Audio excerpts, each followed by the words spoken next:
આપણે જોશું કે બીપી મેજરમેન્ટ કરવા માટે પણ કયા કયા ઇન્સ્ટ્રુમેન્ટની જરૂર છે. તો સ્ફિગ્નોમેનોમીટર અને સ્ટેથોસ્કોપ. સ્ટેથોસ્કોપના parts: ear tip, binaural spring, tubing, chest piece, diaphragm અને આ બેલ. સ્ફિગ્નોમેનોમીટર, તેમાં measuring scale, mercury tube, inflate bulb અને કફ.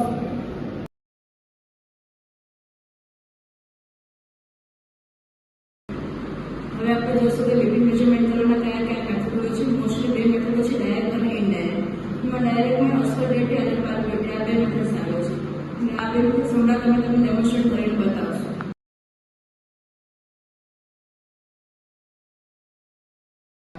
તો જ્યારે પેશન્ટ આપણી જોડે આવે છે ત્યારે ડાયરેક્ટ બીપી મેજર કરતા નથી. પહેલાં થોડી વાર રિલેક્સ થઈને બેસાડવાનું છે. કે પેશન્ટ એકદમ સ્ટ્રેટ પોઝિશનમાં હોવો જોઈએ. અને જે લેફ્ટ આર્મ છે આપણે ટેબલ પર આમ સ્ટ્રેટ મૂકશું અને જ્યાં હાર્ટ લેવલ ઉપર હોવો જોઈએ, જેના લીધે કોઈ ગ્રેવિટેશન કે એને અફેક્ટ ન કરે. સો આપણે મેથડ ચાલુ કરીએ છીએ. સૌથી પહેલાં કફ છે આપણે એને બ્રેકેટ ફોર્સ કરતા 2 ફિંગરની ઉપર આપણે બાંધશું.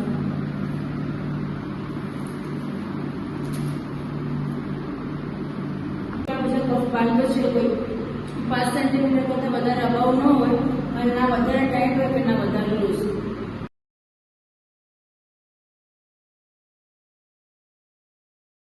પાલ્પેટરી મેથડ પરફોર્મ કરવા જઈ રહ્યા છીએ. તો પાલ્પેટરી મેથડમાં મેઇનલી આપણે રેડિયલ જે પલ્સ છે એના ઉપરથી આપણે એને ચેક કરશું. જે બધા લોકો પરફોર્મ કરીને બતાવે છે, આપણે પેશન્ટના જે ત્યાં 3 finger radial artery side થમ side મૂકવાની થાય અને પછી આજે મર્ક્યુરીને અપ લઈ જવાનું. હવે આપણી પાસે જે પેશન્ટ છે એ નોર્મલ એડલ્ટ છે તો એને 120-80 mm જેટલું હોય તો એ નોર્મલ કહેવાય. અને અત્યારે આપણે એને જે મર્ક્યુરી અપ લઈ જઈએ છીએ એનાથી 20 કે 30 mm જેટલું અપ લઈ જવાનું થશે. હવે અત્યારે એની પલ્સ છે ને એ બ્લોક થશે. હવે જ્યારે એની પલ્સમાં જ્યારે ફર્સ્ટ સાઉન્ડ સંભળાવવા માટે એ આ પેશન્ટનું સિસ્ટોલિક બ્લડ પ્રેશર હશે. સો અહીંયા તમે જોઈ શકો છો કે 130 mm જેટલું સિસ્ટોલિક બ્લડ પ્રેશર છે એ આ પેશન્ટમાં અત્યારે જોવા મળે છે. જે સ્લાઇટલી જે નોર્મલ એડલ્ટની હોય રેન્જ એના કરતાં 10 mm જેટલું વધારે છે. અને પાલ્પેટરી મેથડ છે એનાથી આપણે ખાલી સિસ્ટોલિક બ્લડ પ્રેશર છે એ જ ખાલી આપણે મેજર કરીશું.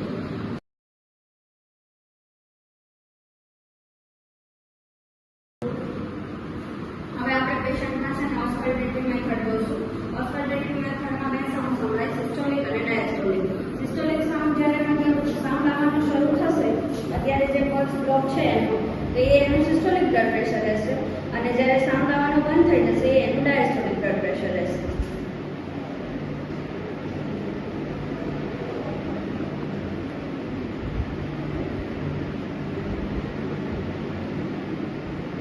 હવે આમાં પેશન્ટનું જે સિસ્ટોલિક બ્લડ પ્રેશર છે 130 mm જેટલું આવે છે એ એનું સિસ્ટોલિક બ્લડ પ્રેશર થયું અને 90 એ સાઉન્ડ છે ને સંભળાતો બંધ થઈ જશે એ એનું ડાયસ્ટોલિક બ્લડ પ્રેશર થયું. અમને બે મેથડ્સનું બ્લડ પ્રેશર મેજર કરીને બતાવી છે હમણાં. જેમાં પેશન્ટનું બીપી છે 130/90 mm જેટલું આવ્યું છે, જે નોર્મલ કરતાં સ્લાઇટલી હાઈ છે.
પ્રેશર ડાઉન થઈ જાય એને કહેવામાં આવે છે હાઇપોટેન્શન.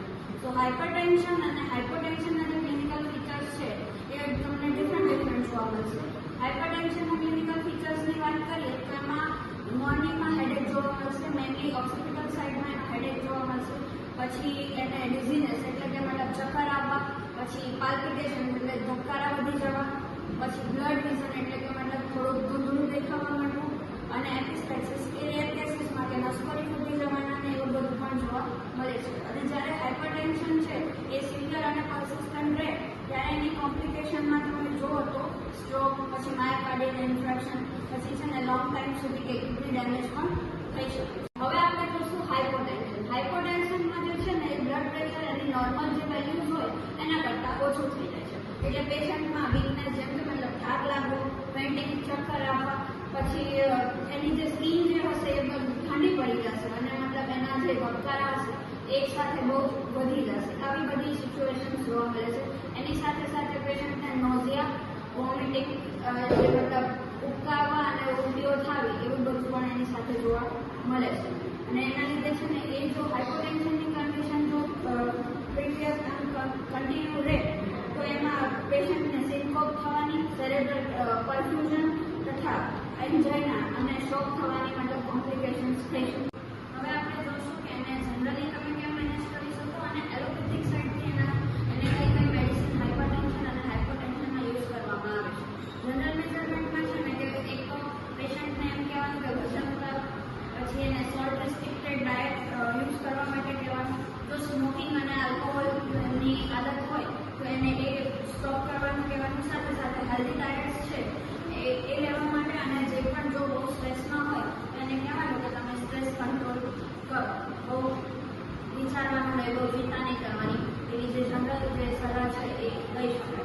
હવે એનું ફાર્માકોલોજીકલ ટ્રીટમેન્ટ જે જોવા જઈએ એલોપેથિક સાઇડથી, તો એમાં ડાયાબિટીસ, એસ ઇન્હિબિટર્સ અને કેલ્શિયમ ચેનલ બ્લોકર્સની અંદર જે આવતા જે ડ્રગ્સ હોય છે એ એમાં યુઝ કરવાના હોય છે.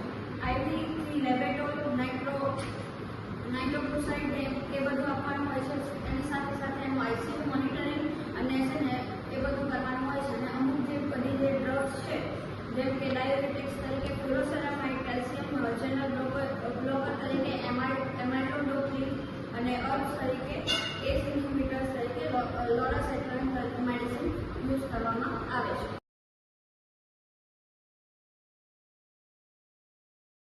આપણે એનું જોશું હોમિયોપેથિક મેનેજમેન્ટ. હોમિયોપેથિક મેનેજમેન્ટ હોય એ હંમેશા આપણે ઇન્ડિવિજ્યુલાઇઝેશનના બેઝ ઉપર જ કરતા હોય. હવે થેરાપ્યુટિકલી બેઝ ઉપર આપણે એની મેડિસિન જોવા જઈએ તો હાઇપરટેન્શન માટે રાઉલ્ફિયા સર્પેન્ટિના, બેલાડોના, ક્લોનોઇડ, નેટ્રોમ્યુરિયાટિકમ અને લેકેસિસ છે એ મેઇન ઇન્ડિકેટેડ મેડિસિન છે. ફર્સ્ટ રાઉલ્ફિયા સર્પેન્ટિના. રાઉલ્ફિયા સર્પેન્ટિના છે એ હાઇપરટેન્શન માટેની મોસ્ટ કોમન રેમેડી છે, જે બીપી છે એને લો કરવા માટેનું કામ કરે છે. સેકન્ડ છે બેલાડોના. બેલાડોના આપણે હાઇપરટેન્શનમાં ઇન્ડિકેટ કરીએ એમાં છે સડન રાઇઝ, જ્યારે બીપીનું સડન રાઇઝ જોવા મળે ત્યારે આ છે વેલ ઇન્ડિકેટેડ છે, અને ત્યારે થોડી હેડેક જોવા મળે અને ફેસ છે એ રેડ જોવા મળે. જે થર્ડ છે ગ્લોનોઇડ. તો ગ્લોનોઇડમાં પલ્સેટિંગ હેડેક જોવા મળે અને છે આ કમ્પ્લેન હોય એ બધી છે ને સન એક્સપોઝરમાં વર્સ જોવા મળે.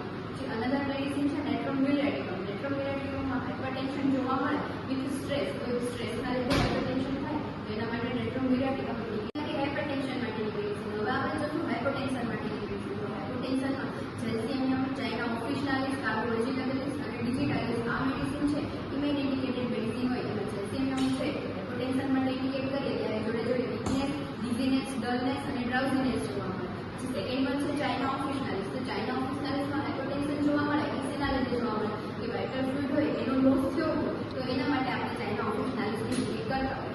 કાર્બોવેજિટેબલિસ. તો કાર્બોવેજિટેબલિસમાં શું હોય કે કોલાપ્સ સ્ટેજ જોવા મળે અને હાઇપરટેન્શન હોય ત્યારે ભેગી ભેગી એક્સ્ટ્રીમિટીઝમાં કોલ્ડનેસ જોવા મળે. પછી જે આપણી ડિજિટાલિસ. તો ડિજિટાલિસમાં હાઇપરટેન્શન હોય સાથે સાથે પલ્સ સ્લો થઈ જાય અને કાર્ડિયાક વીકનેસ જોવા મળે. તો આ થયું આપણું હોમિયોપેથિક